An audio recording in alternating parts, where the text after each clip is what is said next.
কওমিদার হাফিজুর রহমান সিদ্দিকী সাহেব, মাশাআল্লাহ, ধন্যবাদ, স্যালুট আপনাকে। তিনি বলেন নবী আমার নূরের দুয়ারে, সারা জীবন বলেছি রসুল আমার জিন্দা, কেউ মানতে চায় না। মাওলানা মামুনুল হক সাহেব বলে নবী জিন্দা, ওকে আমি মেনে নিয়েছি। আর আমরা তো এই কথাটাই চিৎকার বলছি, সারা জীবন বলেছ মাজার পূজারি শেখ আহমদুল্লাহ সাহেব চমৎকার বলেছে মাজার জিয়ারত করা নাকি সুন্নাত, এই কথাটা তো আমরাই বলছি। তাহলে বোঝা গেল আমরা সুন্নিরা 1400 বছর ধরে যা বলছি সেকেন্ডে সেকেন্ডে প্রতিপালিত হচ্ছে। কারণ সুন্নিরা দুনিয়ার কোনো ক্ষমতা মসনদ চেয়ারের জন্য বক্তব্য দেয় না। সুন্নিদের বক্তব্য আল্লাহ রসুলকে রাজি করার জন্য সবার বিরুদ্ধে এক নাক্যবার চেষ্টা করবা। যতক্ষণ আহলে সুন্নাত ওয়াল জামাত থাকবে, ওই সবে বলার কোন বাপের বেটা বন্ধ করতে পারবে না। ডান হাত তুলে বলা ঠিক কিনা?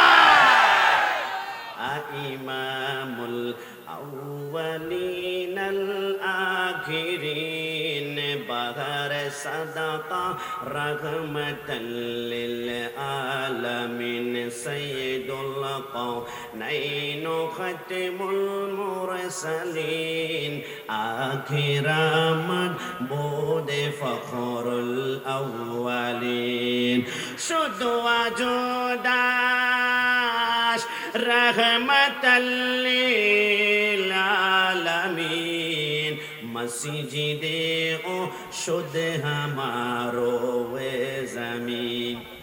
আমার পটিয়ার ভাইয়ারা, সাইবার টিমের প্রোগ্রামে যারা আসছেন, আমি জানি আসরের পর আপনারা যে মস্তিষ্ক নিয়ে বসেছেন, আমি শুধু একটু মাথার মধ্যে নক করতে চাচ্ছিলাম ওই কিয়ামতের ময়দানে আজকে নবীর প্রেমে কথা বলে বিদায় আমাদেরকে যারা আজকে গরম আশিক রসুল বলে আমাদেরকে টোকা মারে, আমি তাদেরকে বলি কিয়ামতের ময়দানে আমার নবী ছাড়া উপায় নাই। তোমাকে একটা হাদিস মোবারকা শোনাবো। আমার রসুল যখন সিজদার মধ্যে পড়ে থাকবেন, আমার আল্লাহ বলে বন্ধু আপনি মাথা কেন উঠান না? আপনি মাথা না উঠালে কিয়ামতের ময়দান তো শুরু করতে পারছি না। আমার রসুল বলে আল্লাহ জাহান্নাম চিৎকার করে হালমিম মাজিদ, হালমিম মাজিদ, আমি ক্ষুধার্ত। জাহান্নাম পিছনের দিকে যতক্ষণ না যাবে এই মুহূর্তে আমি মাথা উঠাবো না। আমার আল্লাহ বলে জিবরাইল জাহান্নামের পাহাড়ের মধ্যে 70,000 শিকল লাগিয়ে তুমি পিছনে টানতে শুরু করো। ওই জাহান্নাম যখন চিৎকার করে নবী আমার কাছে আল্লাহ জাহান্নামের গরম তাপ আমার উম্মত সহ্য করতে পারে না। নারুল্লাহিল মুকাদ্দাতুল্লাতী আমার আল্লাহ বলে জিবরাইল যখন সে জাহান্নামের পায়ের মধ্যে 70,000 শিকল লাগিয়ে দিবে, জাহান্নামকে টানতে যায়, কিন্তু জাহান্নাম এমন একটা থাবা দিবে সমস্ত শিকলগুলা ভেঙে চুরমার করে ফেলবে। আল্লাহ কোনো মতেই জাহান্নামকে আটকায় রাখা যায় না। আমার আল্লাহ বলে তাহলে একটা কাজ করো, সপ্তম আসমানের উপরে স্বর্ণের পেয়ালার মধ্যে সামান্য কিছু পানি আছে, ওই পানিগুলা জাহান্নামের মধ্যে ছিটকাই দাও। মুকাশাফাতুল কুলুবের মধ্যে হুজ্জাতুল ইসলাম ইমাম গাজ্জালী রাহমাতুল্লাহ আলাইহি জিবরাইল ওই স্বর্ণের পেয়ালা থেকে সামান্য একটু পানি নিয়ে যখন জাহান্নামের মধ্যে ছিটকাই দিবে, জাহান্নাম সেকেন্ডের ভিতরে পিছনের দিকে দৌড়াতে শুরু করবে। জিবরাইল সিজদার মধ্যে পড়ে যাবে। আল্লাহ যেই জাহান্নামকে 70,000 শিকল দিয়ে বেঁধে রাখা যায় না, কিন্তু ওই জাহান্নাম সেকেন্ডের ভিতরে 2-1 ফোঁটা পানি নিক্ষেপ করার কারণে পিছনের দিকে দৌড়াচ্ছে। আল্লাহ ওই পানিটা কিসের পানি? এটা কি জমজমের পানি? আমার আল্লাহ বলে না। আল্লাহ তাহলে কিসের পানি? এটা কি হাউজে কাউসারের পানি? আমার আল্লাহ বলে না। তাহলে এটা কিসের পানি? এটা আবে হায়াতের পানি? আমার আল্লাহ বলে না। জিবরাইল বলে তাহলে আল্লাহ এটা কিসের পানি? যে জাহান্নামকে বেঁধে রাখা যায় না, কিন্তু কয়েক ফোঁটা পানি নিক্ষেপ করার কারণে পিছনে চলে যায়। আমার আল্লাহ বলে অন্য কোনো পানি নয়, এটা হচ্ছে মাম্বাকা মিন খাশিয়াতিল্লাহ, আমি আল্লাহর ভয়ে কাঁদা আমার বান্দার চোখের পানি। একটু জবান খুলে বলি সুবহানাল্লাহ। চোখেরই পলকে তুমি হতে পারো লাশ, চিরতরে বন্ধ হবে তোমারি নিশ্বাস, হবে এলানে তোমারি নাম মসজিদের মাইকে, হবে এলানে তোমারি নাম মসজিদের মাইকে। কষ্ট হচ্ছে আপনাদের? বলুন না। বাড়িওয়ালা নাই রে বাড়ি, নাই রে দুনিয়াতে। শেষবারের মতন বাড়িওয়ালা নাই রে বাড়ি, নাই রে বাড়িওয়ালা নাই রে বাড়ি, নাই রে দুনিয়াতে। তোমার তোমার ভয়ে থাকতো মানুষে ছিল বাহাদুরি, বাবুনি হাওয়ায় ওড়ায় তুমি যে রঙিন ঘুড়ি, ও সুতো টান দিলে মালিক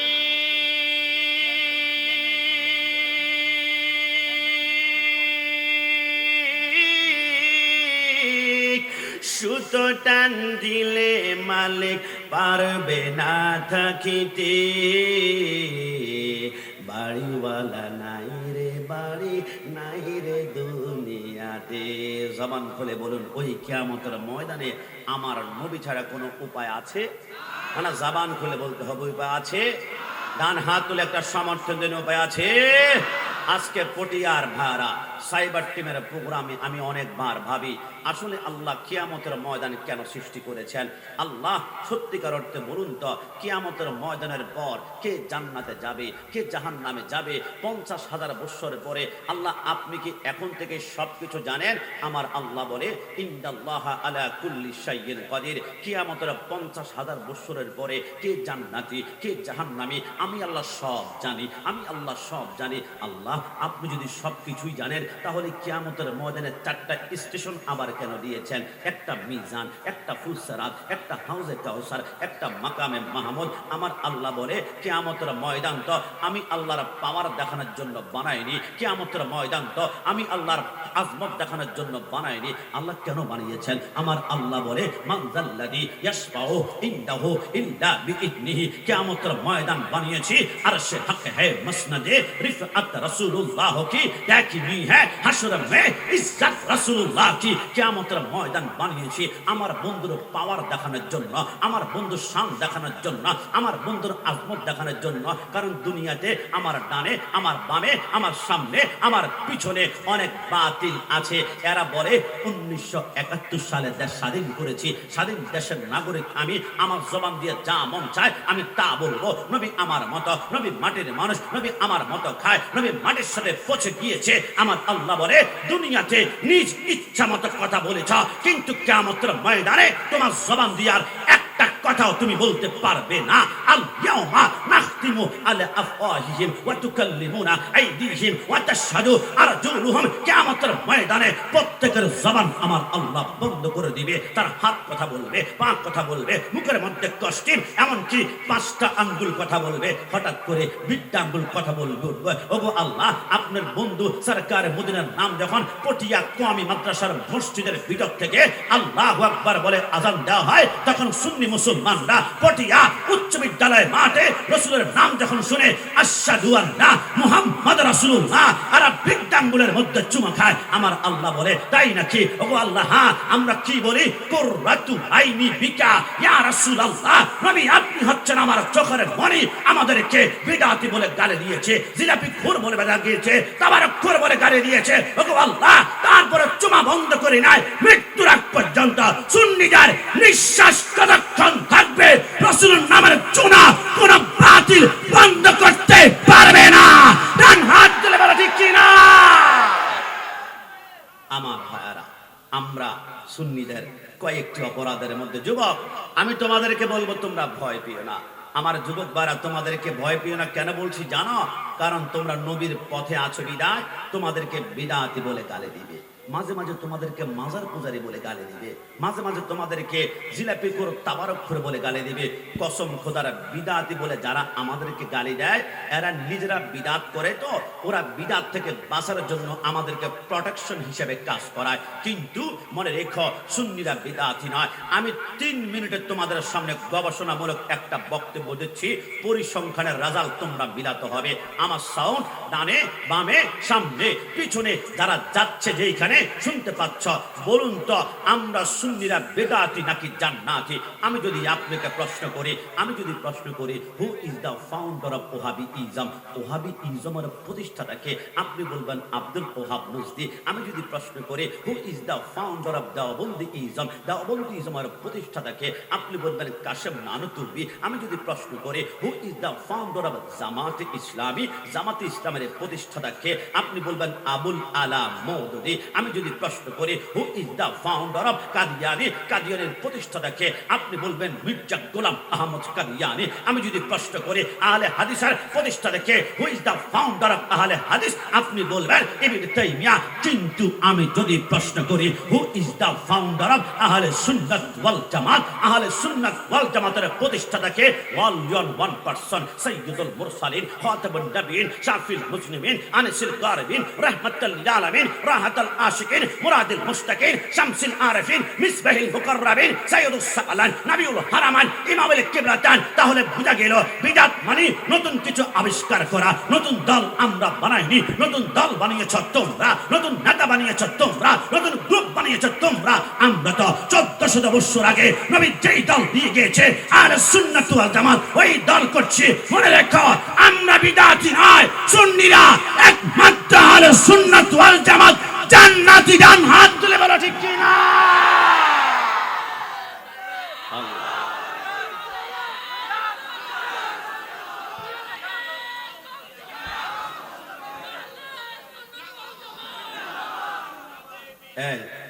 যুবক ভাইরা, আমরা সুন্নিরা তিনটি কারণে ভণ্ড আমাদেরকে বলে, তিনটি কারণে আমরা অপরাধী।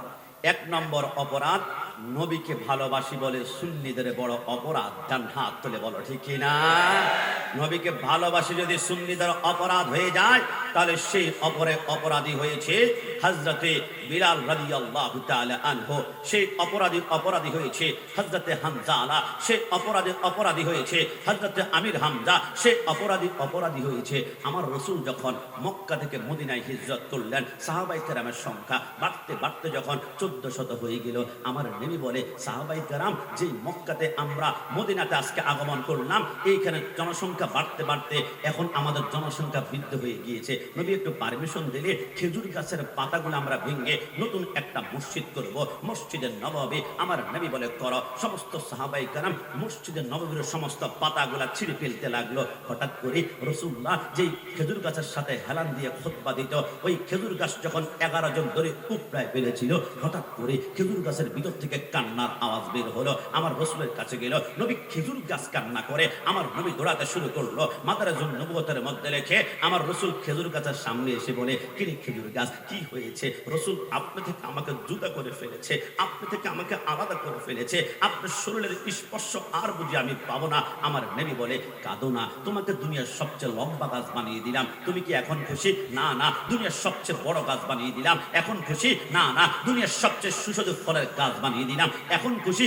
না না। তাহলে তুমি কি চাও? ইয়া রাসূলুল্লাহ, কুল্লু মান আলাইহা ফান ওয়া ইয়াবকা ওয়াজহু রাব্বিকা যুল জালালি ওয়াল ইকরাম। तमाम দুনিয়া যখন দুলিশাত হয়ে যাবে, ওই কঠিন কিয়ামতের ময়দানের পরে যখন জান্নাত জাহান্নাম নির্ধারণ হবে, আপনি যখন জান্নাতে উম্মতদেরকে দিদার দেওয়ার জন্য আপনি পাগল হয়ে থাকবেন, ওই মুহূর্তে আমি উস্তুনে হান্নানার সাথে জান্নাতে হেলান দিয়ে আপনি খুতবা দিবেন, দিদার দিবেন, ওয়াদা করেন আপনি আমার সাথে। আমার রাসূল বলে, আকবালতু, আমি কবুল করলাম। এই কথা বলার সাথে সাথে আমার নবী বলে, সিদ্দিক আকবর, ফারুক আজম মদিনার বাজারে চলে যাও। নবী কেন?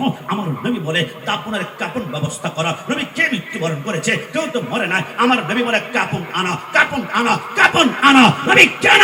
আমার নবী বলে, যেই গাছ আমি রাসূলুল্লাহর প্রেমে মৃত্যুবরণ করেছে, ওই গাছ দুনিয়ার গাছের মতো ফেলে দেওয়া হবে না, ওই গাছকে দাফন করব, কারণ উস্তুনে হান্নানা 100% জান্নাতি। জুড়ে বলি সুবহান।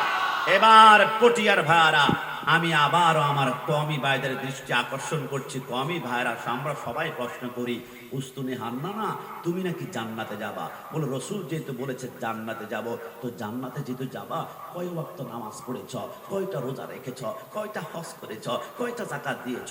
উস্তুনে হান্নানা বলে, নামাজ নাই, রোজা নাই, হজ নাই, যাকাত নাই। কিরে, নামাজ রোজা ছাড়াও কি জান্নাতে যাওয়া যায়? উস্তুনে হান্নানা বলে, আমি তো যাব। বলে, কিসের কারণে? উস্তুনে হান্নানা বলে, নামাজ না থাকতে পারে, রোজা না থাকতে পারে, হজ না থাকতে পারে, যাকাত না থাকতে পারে, সেটা না থাকতে পারে, তবে একটি কারণে আমি জান্নাতে যাব, আমার হৃদয়ে মারকে আশকে মুস্তাফা সামানে উস্ত বাহার ওয়ামার দার গুশায়ে দামানে উস্ত। আমার নামাজ লাগবে না, রোজা লাগবে না, কারণে জান্নাতে যাব, কারণ আমার কলবে রাসূলুল্লাহর মুহাব্বত আছে। জোরে বলি সুবহান। একটা গাছ নবীকে ভালোবেসে অপরাধী হয়ে যদি জান্নাতে যেতে পারে, আমরা সুন্নিরা নবীকে ভালোবাসি বলে সুন্নিদের বড় অপরাধ।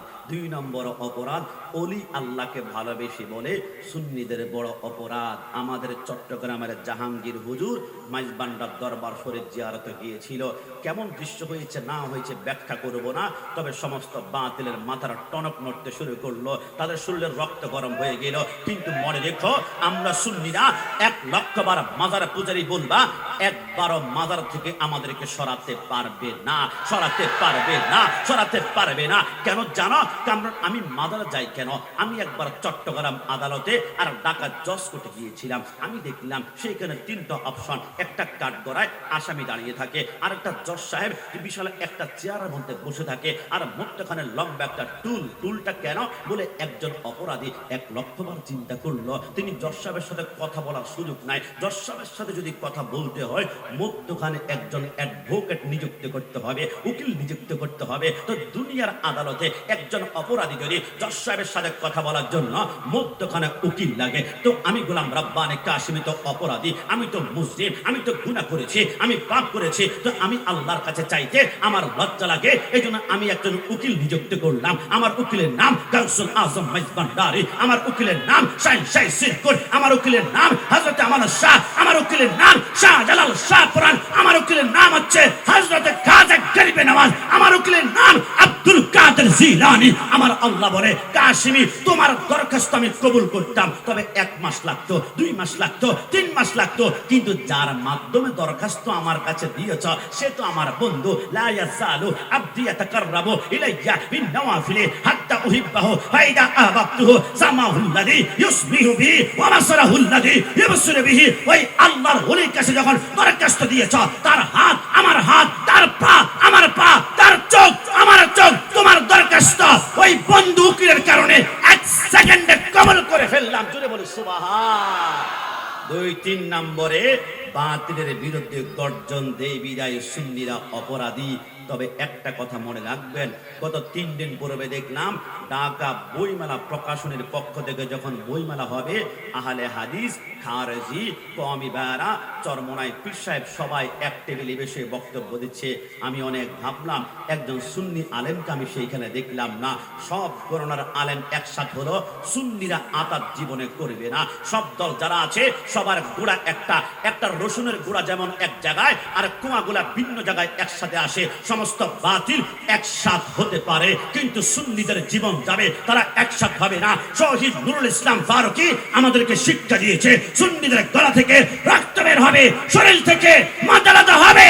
সুন্নিরা ঈমান কোনোদিন বিক্রি করবে না। ডান হাত তুলে বলো ঠিক কিনা? কি আমি মাঝে মাঝে টুকটাক প্রতিবাদ করেছি, আমার উপর রাগ করেছেন? আমি কেন প্রতিবাদ করেছি জানেন? তুমি মেসওয়াক করা ফজিলত জানো, খাবার শেষে মিষ্টি মুখের হাদিসটাও মানো, শুধু হক কথাটা উচ্চ সুরে বলতে পারো না, অন্যায় দেখে বারুদ হয়ে জ্বলতে পারো না। ডান হাত তুলে বলো ঠিক না? শুধু হক কথাটা উচ্চ সুরে বলতে পারো না, অন্যায় দেখে বারুদ হয়ে জ্বলতে পারো না। কেমন মুসলমান তুমি একটু ভাবো না, কেমন তোমার ঈমান একটু বলো না। তুমি মেসওয়াক করা ফজিলত জানো। শুধু নরম কথা বলা ইসলাম নয়, মাঝে মাঝে বাতিলের বিরুদ্ধে গর্জন প্রতিবাদ করাও রাসূলের সুন্নাত। এই কথার মধ্যে কোনো সন্দেহ আছে? সর্বশেষ 3 থেকে 4 মিনিটে আমি শেষ করছি। যুবক, রেড সিগন্যাল, বিপদ সংকেত। আগামীকাল শবে বরাত, শবে বরাতের রাতে দুনিয়ার সবচেয়ে বড় জালেমকে চিহ্নিত করতে হবে। হুজুর দুনিয়ার সবচেয়ে বড় জালেম আবার কে? কোরআন কাকে বলে জানেন? ওয়ামান আজলামু মিম্মান মানা মাসাজিদাল্লাহ। দুনিয়ার সবচেয়ে বড় জালেম হচ্ছে সেই ব্যক্তি, যেই ব্যক্তি মানুষকে মসজিদে যাওয়ার জন্য বাধা প্রদান করে, যেই মানুষ মসজিদে যাওয়ার জন্য মানুষকে নিরুৎসাহ প্রদান করে।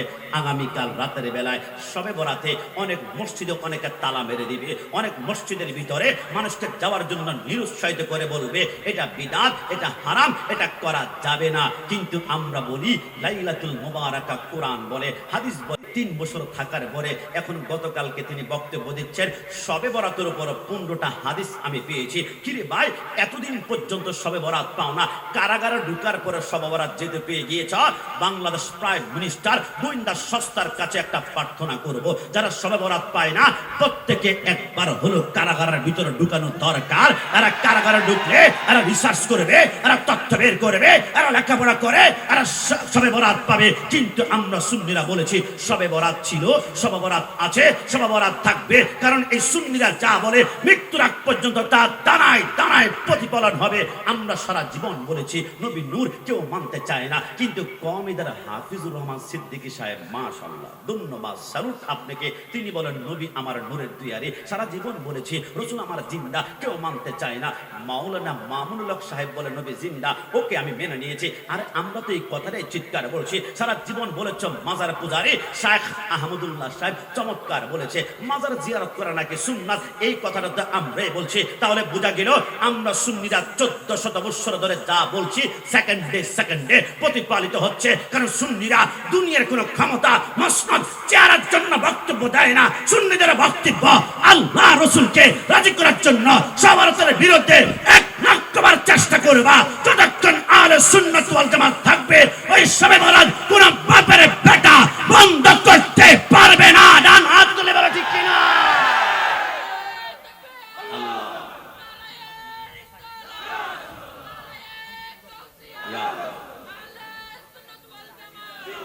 আমার ভাইরা, যারা শবে বরাতের বিরুদ্ধে আচরণ করে তাদের কাছে প্রশ্ন করতে চাই, ছোট্ট একটা প্রশ্ন, যে শবে বরাতে কেউ যদি মসজিদে না যায়, নামাজ না পড়ে, দিনে রোজা না রাখে, তাহলে তোমার কি লাভ, তোমার কি বেনিফিট, তোমার কি উপকার? কিন্তু সেই শবে বরাতের রাতে যেই যুবকটা 1 সপ্তাহ পর্যন্ত মসজিদে যায় না, সেই যুবকটা শুক্রবারে নামাজটা পড়ে শনিবার সকালবেলায় পাঞ্জাবিটা সুন্দর করে ধুয়ে আয়রনের দোকানে নিয়ে যায়, আমাকে একটু আয়রন করে দাও না। কোথায় যাবা? বলো মসজিদে। অনেকে হয়তো বা দুষ্টামি করে সারা জীবন মসজিদে যাস না, এখন মসজিদে আমার আল্লাহ বলে সবাই ব্যঙ্গ করুক, হাম তো মাইল বিকরম হে কোই সাল হে नहीं, রাহ দেখলা कैसे ওয়া রাহার ওয়া মঞ্জিল হে नहीं। দুনিয়ার কোন মন্ত্রী মিনিস্টারের কাছে একবার দুইবার তিনবার চাইলে রাগ হয়ে যায়, আমি আল্লাহর কাছে না চাইলে আমি আল্লাহ রাগ হয়ে যায়। বান্দা গুনাহ করেছ, জিনা করেছ, মার্ডার করেছ, কিন্তু রাতের অন্ধকারে আমি আল্লাহকে ইয়া আল্লাহ বলে ডাক দাও। আমি ওয়াদা করলাম